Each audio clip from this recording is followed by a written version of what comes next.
لا تشرب حلا تغلط على الصار.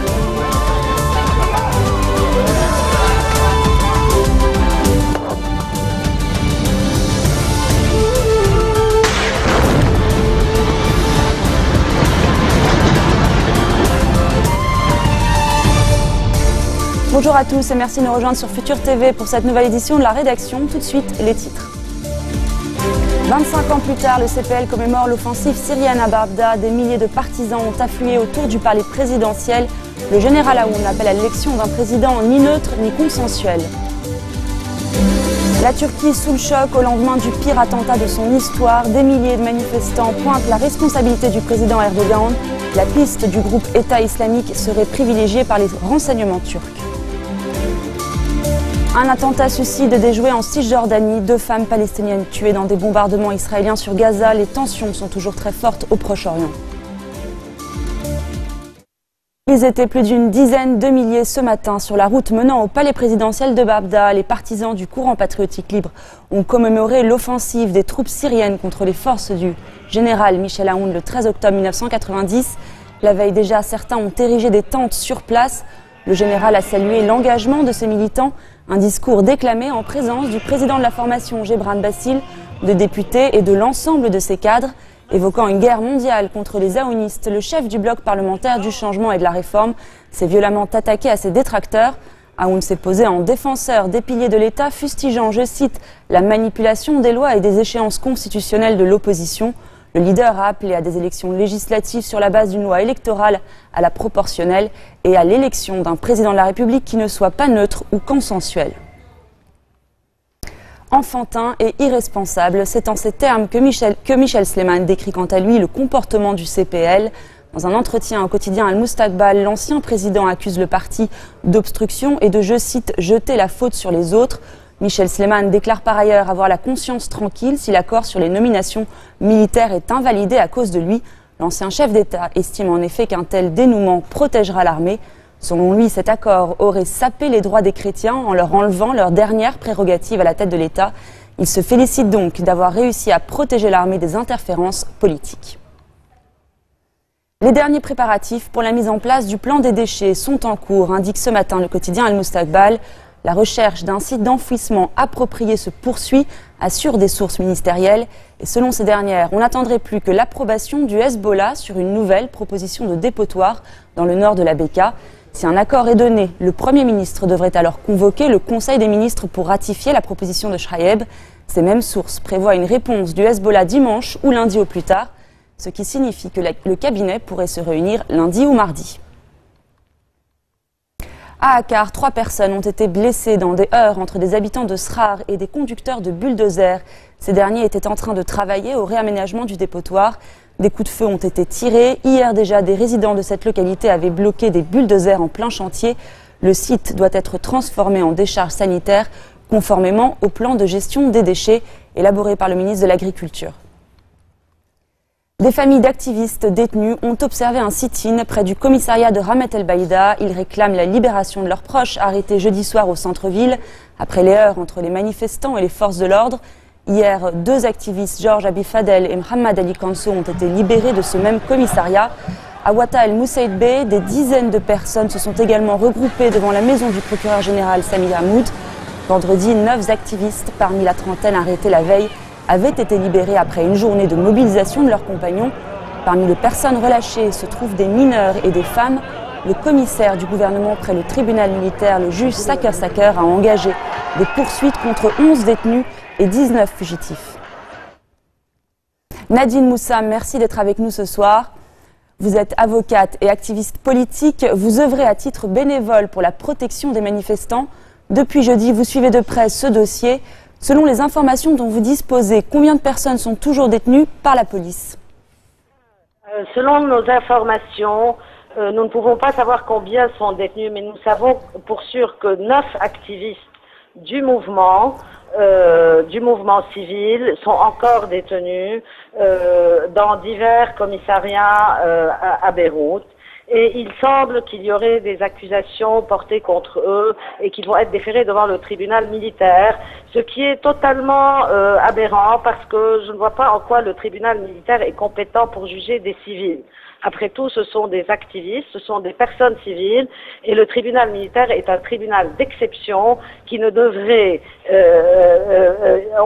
où les citoyens civils ne devraient pas être poursuivis. Alors justement, pour quel motif ces personnes ont-elles été arrêtées et ou, pour certaines, poursuivies en justice ? Nous ne savons pas encore quels sont les chefs d'accusation, et ce qui est plus grave encore, c'est que ces personnes détenues n'ont pas encore eu le droit de voir des avocats. On nous empêche de les voir. Ils n'ont pas eu le droit de choisir leurs avocats pour la défense, les avocats de défense. Et donc, on ne peut pas savoir exactement quels sont les chefs d'accusation. Tout ce qu'on sait, c'est qu'ils sont déférés devant le tribunal militaire. Et donc, ce qui est, on devrait soulever d'ores et déjà l'incompétence du tribunal militaire pour juger des activistes civils, qui sont des personnes civiles. On a tout de même entendu parler d'actes de vandalisme. Elles ont commis, ces personnes, quelques crimes ou quelques délits, eh bien, d'abord, elles ont le droit de voir un avocat, de désigner un avocat pour leur défense, et ensuite, elles devraient être déférées devant les tribunaux judiciaires et non pas militaires, qui est, je répète, un tribunal d'exception qui n'est compétent que pour les grands crimes commis contre la sécurité de l'État. Les activistes vous ont-ils fait part de maltraitances physiques ou verbales subies durant leur détention? Tout à fait. Pas durant leur détention. Certains durant leur détention et certains avant même d'être détenus. Nous connaissons certains activistes qui ont été relâchés, qui ont subi une violence physique alors qu'ils étaient dans leur voiture et non pas en train de commettre du grabuge ou des actes de malfaisance.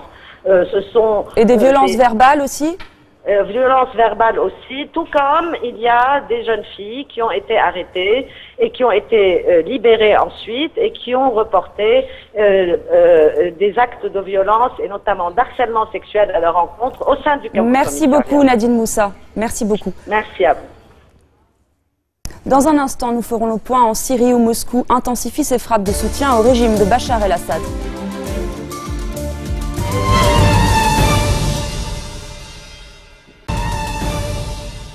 La Turquie est sous le choc au lendemain du pire attentat de son histoire. Des sources au sein des services de renseignement turcs privilégient pour l'instant la responsabilité du groupe État islamique. La double explosion d'hier à Ankara a fait au moins 95 morts et 245 blessés. L'attaque s'est produite en plein milieu d'une manifestation pour la paix organisée par l'opposition pro-kurde.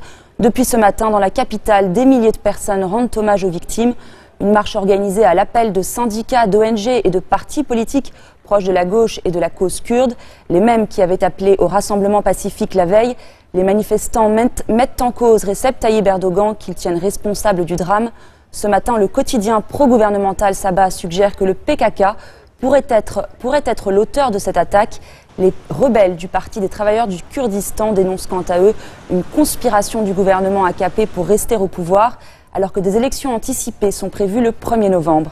Christophe Dansette nous en dit plus. Alors nous aurons peut-être l'occasion d'écouter le reportage un peu plus tard. Pour l'instant, sachez que l'armée turque annonce avoir mené des frappes contre des cibles liées au Parti des travailleurs du Kurdistan dans le sud-est de la Turquie et dans le nord de l'Irak. Elle précise que 14 combattants du PKK sont morts hier dans des bombardements turcs. Le PKK qui a donné l'ordre hier à ses combattants de cesser leurs activités de guérilla en Turquie au motif de vouloir ainsi garantir des élections équitables. On écoute le reportage. La zone du double attentat est toujours bouclée. La police scientifique est à la recherche du moindre indice. Le Premier ministre turc, lui, se rend au chevet des blessés, dont certains sont dans un état grave. Un peu plus tôt, il a révélé que selon les premiers éléments de l'enquête, 2 kamikazes étaient à l'origine des explosions. Il s'est même risqué à faire une liste des principaux groupes suspects.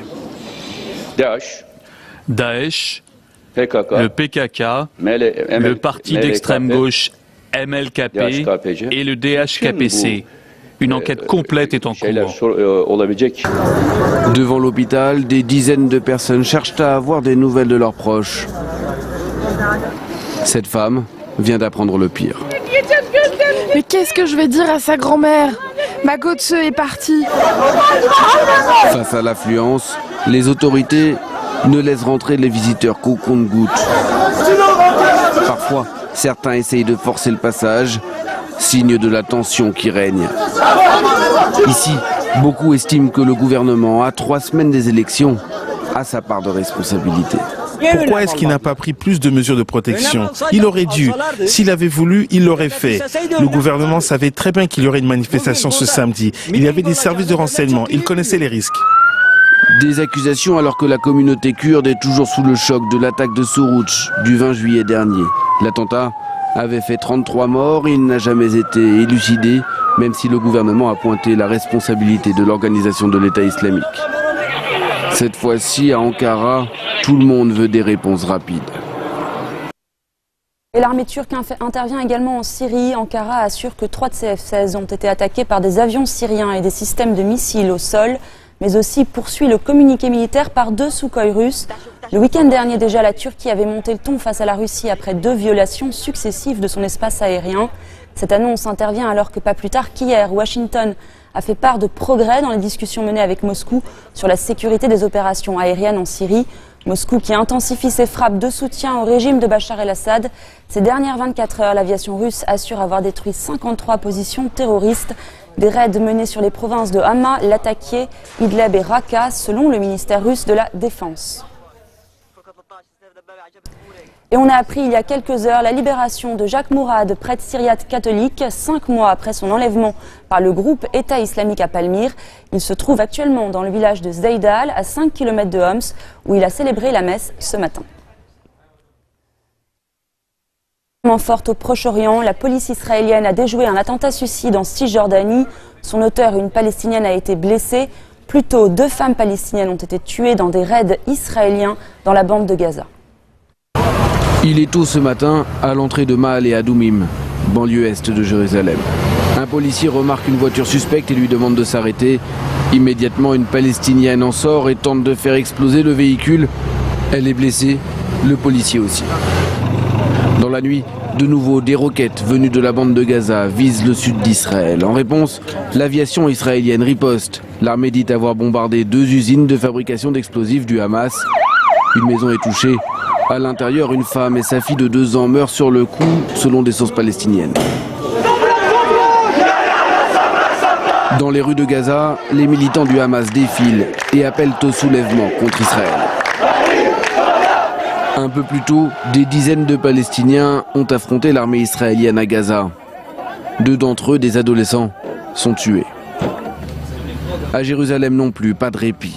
Samedi, de nouvelles attaques au couteau ont lieu à quelques heures d'intervalle. 2 civils sont blessés dans la première, 3 policiers dans la seconde. À chaque fois, les assaillants ont été abattus. Attentat suicide ce matin dans le centre de Kaboul. Un kamikaze s'est fait exploser au passage d'un convoi de forces étrangères. On ne sait pas encore si cette attaque a fait des victimes. L'attentat n'a pas été revendiqué dans l'immédiat. Il intervient 15 jours après la prise de Kunduz par les talibans qui avait entraîné la contre-offensive de l'armée afghane et de l'OTAN. Une contre-offensive marquée par une bavure tragique du contingent américain contre un hôpital. Une semaine après le drame, les États-Unis annoncent qu'ils vont indemniser les victimes du bombardement du centre de soins de Médecins sans frontières. 22 personnes sont mortes dans ces frappes aériennes. MSF, qui dit ne pas faire confiance à l'investigation lancée par le Pentagone, demande une enquête internationale indépendante. Et c'est la fin de ce journal. Tout de suite, le rappel des titres. 25 ans plus tard, le CPL commémore l'offensive syrienne à Babda. Des milliers de partisans ont afflué autour du palais présidentiel. Le général Aoun appelle à l'élection d'un président qui ne soit ni neutre ni consensuel. La Turquie sous le choc au lendemain du pire attentat de son histoire. Des milliers de manifestants pointent la responsabilité du président Erdogan. La piste du groupe État islamique, vraisemblablement privilégiée par les renseignements turcs. Un attentat suicide déjoué en Cisjordanie. 2 femmes palestiniennes tuées dans des bombardements israéliens.